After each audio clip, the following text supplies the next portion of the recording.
I'm Pat Doris. Welcome to The Story and welcome to Friday. It's being hailed as a legal landmark decision. There you are. The first climate lawsuit brought by young people to go to trial. It was decided earlier this week in Montana, and the youth prevailed. A judge found they were being actively harmed by their own state's environmental policies. But this is just one case among dozens filed by young people across the country. So what does this mean in the larger context? Environmental reporter Kale Williams tried to get to the bottom of that, and it's tonight's big story.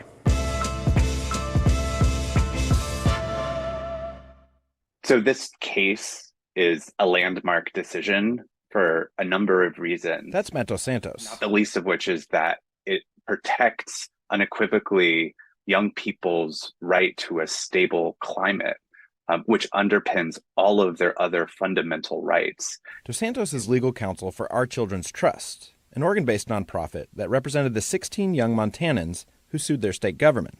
The crux of their case was one very specific clause in the state constitution, which guarantees people in Montana a, quote, clean and healthful environment. The plaintiffs, who were between the ages of 5 and 22 at the time of the decision, sued the state over another very specific provision, this time in the Montana Environmental Policy Act. The state of Montana had statutes on the books that were actively prohibiting agencies from considering the impacts of greenhouse gas emissions or considering the impacts of climate change when evaluating new fossil fuel projects. Originally filed in 2020, the case became a first of its kind when it went to trial last month. Over the course of 7 days, the court heard emotional testimony from the young people themselves on how climate change was impacting them personally, and from experts who presented scientific evidence of the links between burning fossil fuels, warming temperatures, and extreme weather events like wildfires, drought, and heat waves. They had psychiatrists and pediatricians testify at the case of the impacts of climate change physically on young people. It's worse because their bodies are still developing. And also the mental health impacts on children is significant in terms of not only climate anxiety, but depression and fear. That's Lisa Benjamin, an environmental law professor at Lewis and Clark College in Portland. After nearly a week of testimony from the plaintiffs, Benjamin said it was a bit surprising that the state only called 3 witnesses. But she said the defense was facing an uphill battle. But it really is very difficult to contest the science now on climate change. We can basically see it every day around us, including in Oregon and different states, the devastating impacts that this is having. Even with the lopsided testimony in court, Benjamin was still taken aback by Judge Kathy Seeley's ruling, which read, in part, the unrefuted testimony established that plaintiffs have been and will continue to be harmed by the state's disregard of greenhouse gas emission pollution and climate change, pursuant to the Montana Environmental Policy Act limitation. It's fair to say Dos Santos was quite pleased with the ruling. It's a landmark ruling that finds that these youth plaintiffs have a constitutional right to a clean and healthful environment, and that right underpins all of their other foundational rights. And Dos Santos thinks it could have far-reaching implications for other cases. That's really important, not just for Montana, but really for the rest of the world as other courts in states and jurisdictions around the world look at this really critical question of, can youth hold their governments accountable for climate change? Less pleased with the ruling was Montana's Attorney General, Austin Knudsen.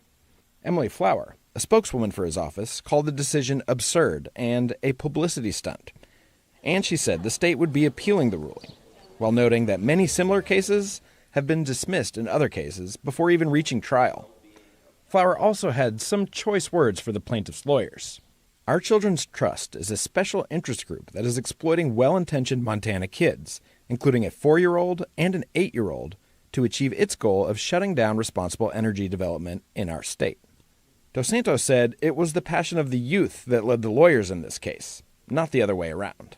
Yeah, I think all it takes is to either read something one of our plaintiffs have written or to listen to the testimony that they gave on the stand to understand that these are young people who care deeply about their state and care deeply about their constitutional right to a clean and healthful environment. Dos Santos also said the ruling could add some momentum to a case more familiar to people here in Oregon. In 2015, 21 young Oregonians filed a climate case against the federal government, alleging constitutional violations similar to those in the Montana case. That case has gone through a bunch of twists and turns over the years, including some instances when it appeared to be all but dead. But Dos Santos said a recent ruling by a federal judge in Oregon put them back on the path toward a trial. We think that we're likely to be in trial anytime towards the end of this year or early next year. And Kale's with me now. So what practical impact will this have on Montana? So the state will now have to consider climate change and the environmental impacts before they issue permits for fossil fuel projects. But that's only if it withstands an appeal. This is almost definitely going to the Montana Supreme Court and could even go above that. So it just becomes a court battle. Will we see more of these around the country and certainly around the West? I mean, I think so. When I was talking to Dos Santos, they said that, this really has kind of put the wind in their sails. They really feel like there's momentum here, and they hinted that there will probably be other cases filed along the West Coast, including in Oregon. Yeah, I can hear somebody saying, if you can win in Montana, you can win anywhere. And I can also hear people sort of dismissing this as all a bunch of hooey, but then they probably said the same thing about the early salmon lawsuits. Yeah, and where are we now with that? Yeah, good point. All right, thank you, Kale Williams. Always interesting. My pleasure. Moving on, a new detox center is opening in Southeast Portland next month, adding to the 2 detox facilities the city already has. It has just 16 beds, this new one, but everyone helps. The need has never been greater. But what makes this new facility especially interesting is that it's the first detox facility in the state funded through Measure 110. We have turned a corner, have we, on disastrous early years of Measure 110 funding? Well, many have said to wait and see with 110 rather than repeal it. So are facilities like this one the result that we've been waiting for? Blair Best explains. Inside a remodeled home deep in Southeast Portland, praise for Measure 110 rings out. Come September, this new detox facility will open its doors. Recovery Works Northwest will run it, and it'll be the 3rd detox facility in Portland, accepting those who have Oregon Health Plan, working to fill what has become a deadly gap in services. The sharp increase in overdose deaths has been driven by the proliferation of illicitly produced fentanyl. Unlike Portland's larger detox centers, Hooper and Fora Health, this one will not take walk-ins. Another difference? It's the first detox facility in the state, funded fully through Measure 110. That's the controversial law voters passed back in 2020. It decriminalized certain amounts of hard drugs and funneled marijuana tax revenue into opening treatment centers. Democratic Representative Rob Noce was behind the bill. This would not be here today without ballot measure 110. We would not have this without cannabis tax funding. Though that money was slow to roll out.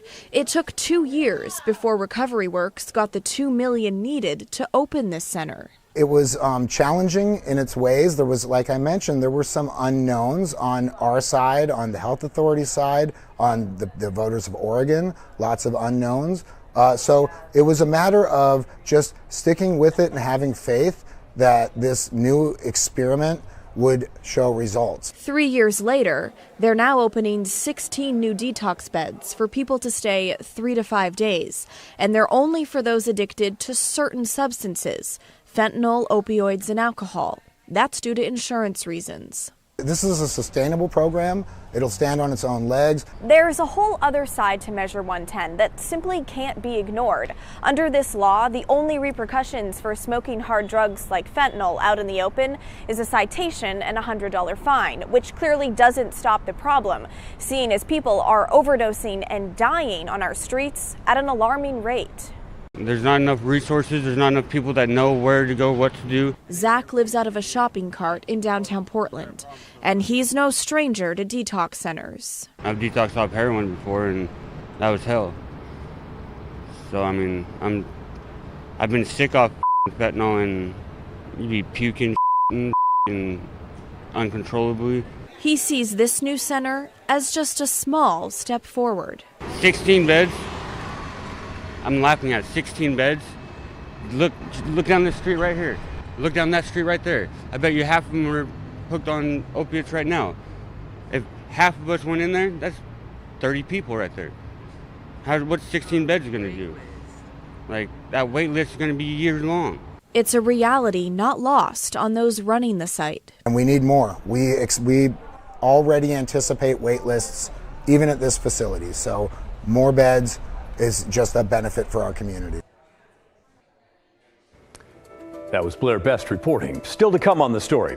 An Eastern Oregon mom is suing the state, which refuses to allow her to become a foster parent. It's because of a state policy that says the foster parents have to support LGBTQ plus kids, and it's something that this mom says she cannot do. We first told you about this case a few months ago, but there was a hearing in federal court this week. What the judge had to say when the story returns.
Let's get an update now on a fascinating case out of Malheur County.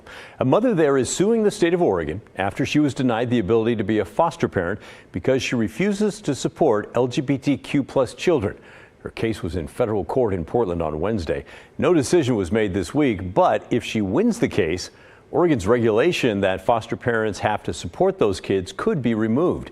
And in the meantime, she wants the state to let her continue on the process toward becoming a foster parent while the lawsuit proceeds. This is Jessica Bates. She's a single mom with 5 kids. Her husband died a few years ago. She wanted to adopt 2 children out of foster care, a pair of siblings under the age of 9. She says she was listening to the radio one day when God told her to do it. But when she went to Oregon's Department of Human Services to start the process towards becoming a foster parent, she found out in a training class that she'd have to support and affirm LGBTQ plus children. And that included things like using their chosen names and pronouns, letting them dress the way they're comfortable, and getting them appropriate medical care, including gender affirming care. Bates told DHS workers handling her application she wouldn't do that. And she wrote to them saying, "I cannot support this behavior in a child. I have no problem loving them and accepting them as they are, but I would not encourage them in this behavior. I believe God gives us our gender, sex, and it's not something we get to choose." Well, because of that, her application was denied. So she filed a lawsuit claiming the state is discriminating against her for being a Christian. She also argues the state is violating her First Amendment rights by forcing her to use pronouns she doesn't agree with. In court this week, her lawyer asked for the requirement about supporting LGBTQ kids to be suspended with an injunction so that Bates could continue the foster process rather than waiting for the lawsuit to get over. They said she wants to bring the foster children into her home soon so that her older kids could bond with them. She's being represented by the Alliance Defending Freedom. That's a Christian law firm and advocacy group that often takes on cases against LGBTQ rights. Well, just like many people of faith, they are called to care and love for children. That's all Jessica wants. She's totally fit to be a parent, and we need more parents in the foster and adoption system, not fewer. And Oregon's law is just unconstitutional. It's categorically excluding parents from the door because of what they believe and what they want to say. And that's wrong. Like I said, Jessica just wants to care and love for children. As you heard there, her lawyer argues that there are thousands of kids in Oregon's foster care system without a safe home, which is true. Foster kids have been even housed in hotels and offices in Oregon that have been going on for years, that has, because there are just not enough foster parents to bring them in. Bates' lawyers say she's ready now to provide a home for 2 kids in the system if she can get certified. She said in court documents that she tried to request children who are not LGBTQ. DHS told her, no, it doesn't work like that. A child's identity can change and she needs to be ready to support anyone. In court documents, DHS wrote, resource parents and adoptive parents must demonstrate that they are capable of and willing to place the interests of the child above their own. Plaintiff admits she's not able to do that with respect to LGBTQ+ children. The judge in the case, Adrienne Nelson, says she wants to know whose rights take priority, the parents or the kids in foster care. She says she'll decide on whether to block the rule that says foster parents have to support those kids. And like many other things in federal court, a timeline for that ruling was not given. So we'll have to keep an eye on the case and update you when it happens. In the meantime, what do you think about all this? When we first did the story, you had plenty to say on both sides of the issue. Does this recent hearing affect your thoughts? Let us know, will you? Email us at thestory@kgw.com or call and leave a voicemail, 503-226-5090. If you've been paying any kind of attention to local or national news lately, you've noticed a trend in labor unrest. From screenwriters in Hollywood to Starbucks employees in our own backyard, frustration with employers appears to be growing. It's boiling over with strikes and contentious compromise talks with unions. So what's behind the apparent uptick? Experts tell our Thomas Schultz there are 3 main factors. Megaphones, chants, and workers lining sidewalks has become more common in recent months. From Starbucks and bookstore employees to nurses and doctors, frustration is building. More and more workers are standing up and saying, this isn't working for us. We want better wages. We want better working conditions. Lewis and Clark law professor Keith Cunningham Parmenter studies labor relations. He says higher costs of living are creating tenser working relationships. Inflation is an absolute paycheck killer. With higher inflation comes higher rents. While people are spending more money, wages are lagging. The compensation packages really haven't kept pace. Portland State Management Professor Baron Ardawan says low pay, poor working conditions, and limited job security are the main reasons why many workers aren't satisfied. In unionized workplaces, we're seeing this in the form of strikes or unionization efforts. In non-unionized workplaces, where we saw this in the form of great resignation and the quiet quitting. What do we want? Strikes, like this one at a Beaverton Starbucks in early August. I think it'll definitely send a message to the company. The National Labor Relations Board shows 55 charges have been filed against Starbucks in Portland's district since the start of this year. Here, workers want higher pay, better health care, and more time on the job. I definitely need more hours. I think it's really important. In a statement, Starbucks said it's committed to a contract with union representatives who bargain with professionalism. At local hospitals, nurses went on strike for better wages and working conditions. They say there's not enough staff. Cunningham Parmenter says about a third of strike activity in 2022 was in the healthcare field, the highest of any industry. Striking teachers accounted for the second most. Both professions were hit hard by COVID-19. Nurses were talking about staffing. this was not safe. This was not safe for the nurses. It wasn't safe for the patients. Despite a seemingly abnormal amount of strikes, union membership is actually dropping. Data from the U.S. Bureau of Labor Statistics shows nationally around 10% of workers are union members. Last year in Oregon, numbers were higher, but still under 16%. Without adequate conditions, experts expect more labor unrest as long as one thing continues. The bottom line is it's about a tight labor market. The tight labor market is really the leverage that is making all of this happen. Thomas is with me now, and super interesting story. I guess he means by the low unemployment rate that it's harder for companies to find workers should people leave, so they should be trying to keep them happy. But the fact that people are threatening to strike means they're really not. What's happening, even though these are getting a big splash, it does seem like the numbers are going down nationwide. Yeah, we are seeing that big splash, as you mentioned, Pat, and seeming like we're seeing a lot more union authorizations or strikes. But over the past few decades, those union numbers have continued to decrease. Really, since the 1950s and 60s, those numbers have continued to drop a bit.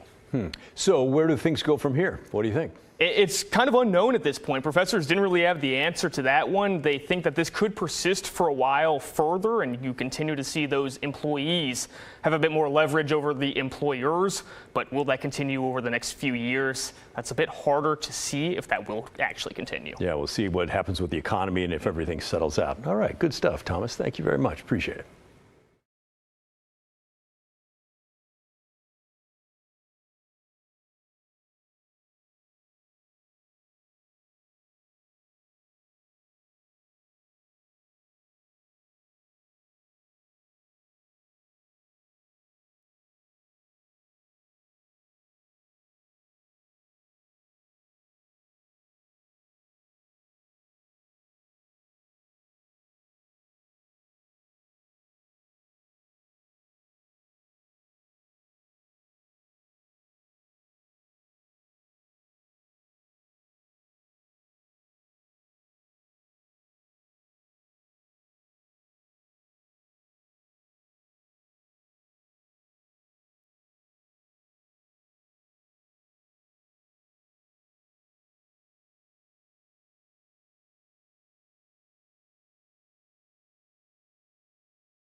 A reminder, the KGW School Supply Drive is going strong, and this weekend you can donate in person.